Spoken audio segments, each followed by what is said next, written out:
So, good day everyone. Today we will explore and discuss the definition, the types, and examples of an effective assessment tools. It will be first discussed by Ternora and yours truly, Clear Balasabas.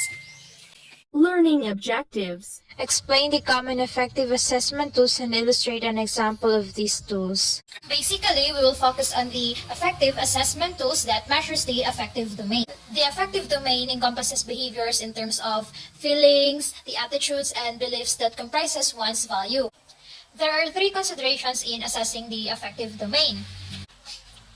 First is to consider the emotions and feelings as it changes quickly, especially for young children and during early adolescence, which means that to obtain a valid indication of individual students' emotion or feeling, it is necessary to conduct several assessments over a period of time. Next is to consider the use of varied approaches in measuring the same affective traits as possible. Next is to decide what type of data are needed. Is it individual or group data?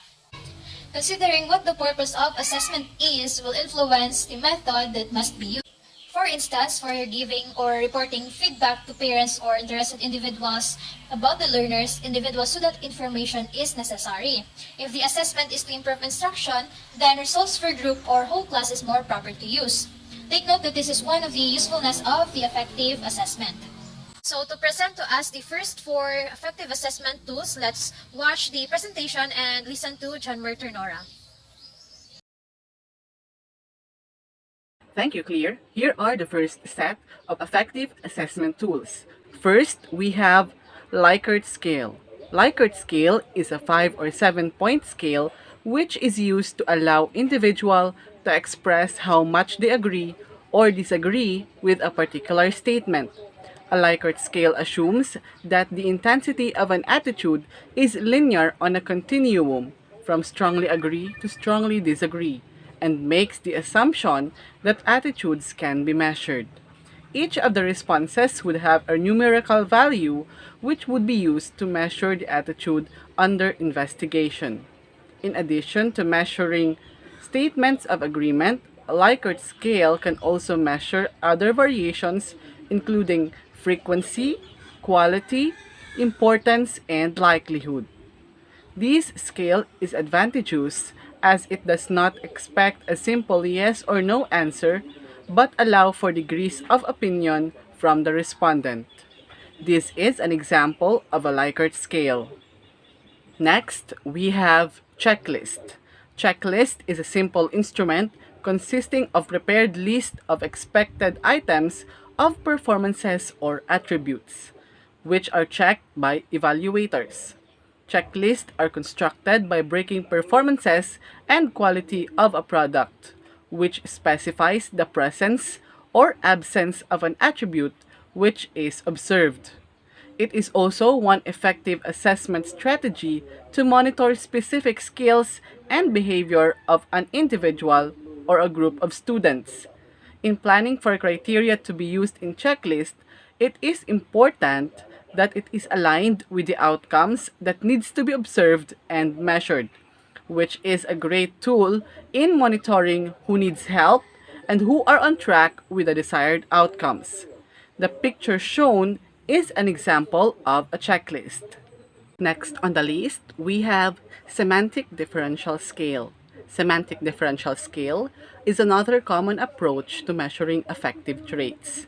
This scale uses adjective pairs that provide anchors for feelings or beliefs that are opposite in direction and intensity.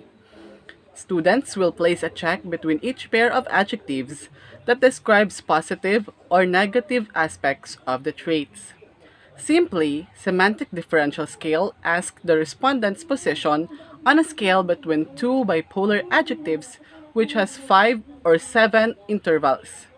In this type of affective assessment tool, respondents can express their opinions on the matter. This is an example of a semantic differential scale.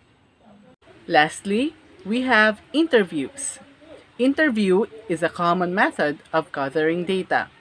Interview is a personal communication that teachers can use with their students in assessing. There is an opportunity for direct involvement within the students, where teachers can probe and respond for better understanding. Interviews are flexible and easy to use. Topics can cover a wide range and is an open-ended question where teachers can obtain information from a person. Interviews may be structured and unstructured. In a structured interview, given questions are in predetermined format. A series of questions are prepared in advance and is given to the interviewee, and similar questions will be asked to another. Data gathering process relies on the sets of prepared questions. On the other hand, the questions being asked in an unstructured interview are not prepared in advance. Rather, they are spontaneous. Simply, unstructured interviews are conversational and unrehearsed interview style that does not have a specific list of questions meant to be asked. Next, Clear will also give us another commonly used affective assessment tools. Clear? So student journals are specific assessment tools that teachers can use in examining student learning in affective and cognitive domains. This serves as platform in documenting the students' personal experiences, and in addition to identifying and correcting gaps in students' affective knowledge, teachers may be able to identify issues in the learning environment that may be interfering with student learning. For example, in their journal entry, students may communicate frustration with other class members regarding what might be impeding their ability to learn. This information can be used to enhance instruction as well as guide for the teacher in planning the future lessons. So next is observation. This is used to find out the presence or absence of behavior in natural setting to assess the actual performance of the student behavior. In using observation, the first thing to do is determine in advance how specific behaviors relate to the target. After the list of behaviors has been developed, the teacher needs to decide whether to use an informal and structured observation or formal and structured one. These two types differ in terms of preparation and what is recorded. So first is the unstructured observation or the anecdotal, may also be used for the purpose of summative judgments or making summative judgments. This is normally open-ended, no checklist or rating scale is used, and everything observed is just simply recorded. So in using unstructured observation, it is necessary to have at least some guidelines and examples of behaviors that indicate the affective trait. Thus, it is a must to determine in advance what to look for. However, it shouldn't be limited to what was predetermined.